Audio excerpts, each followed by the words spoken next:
Lord, wala pa rin akong pera hanggang ngayon. Lord, mahina pa rin negosyo hanggang ngayon. Lord, may sakit pa rin ako hanggang ngayon. Lord, mahirap pa rin ako hanggang ngayon. Sino po dito minsan napapaisip na parang, bakit yung buhay ko walang nangyayari? Paulit-ulit lang. Walang nagbabago. Sino dito minsan nararamdaman niya na parang hindi na mahalaga yung mga nangyayari sa buhay ko? Sabi mo sa katabi mo, feeling mo lang yan. Mahalaga po tayo sa ating Panginoon. Mahalaga ka sa Diyos. At grabe yung gusto niya. Alam mo yung pinagplanuhan niya kung anong itsura mo, kung anong plan, kung anong magiging ikaw. And perfectly, personally, gamit ang kanyang mga kamay, pinoproseso ka niya.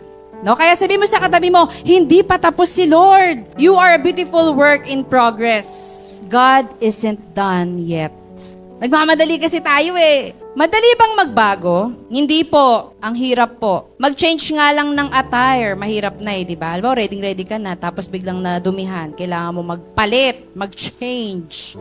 Hindi madali, di ba? Lalo kapag ikaw ay nagmamadali. Yung pagpoproseso ng Lord kay ma'am, hindi pareho sa kanya. Kaya iba yung tsura niya, iba siya. So, iba yung process niya. Iba yung pinagdaraanan niya, iba yung pinagdaraanan mo. Iba yung pinagdaraanan ko. Kasi iba-iba tayong proseso. Pero ang napakagandang balita po doon, ay nasa kamay tayo nag-iisang powerful Master, Lord of this world. At ikaw, gusto niya, no, very excited siya na makita yung unique and state-of-the-art product. You are beautiful. Kasi ginawa ka ng Panginoon. Nasabi po sa Isaiah 64:8, Yet, Lord, our Father, we are the clay, you are the potter. We are all the work of your hand. Si Lord ang bahala sa'yo. Pag si Lord na bahala sa akin, dapat hayaan ko siya. Kaya lang minsan kasi no, sa atin, Lord, hayaan ko nga i-form mo ko. Kaya lang, dahil nagsisimula pa lang, naghahalo pa lang si Lord, pangit pa yung nangyayari. Hindi pa maganda yung nangyayari. Wala pang itsura dahil pinoproseso pa. Hindi pa matibay, dinadarang pa sa apoy.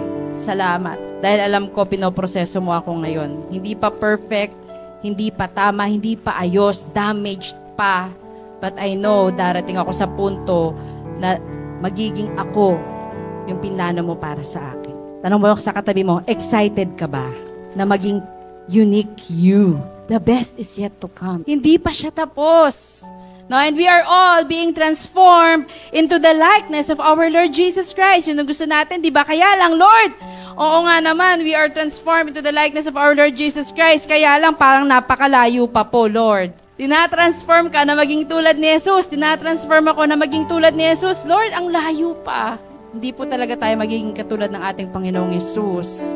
Na tulad niya because He is God. No, pero araw-araw pinoproseso ka ng Diyos para ikaw ay maging karapat-dapat.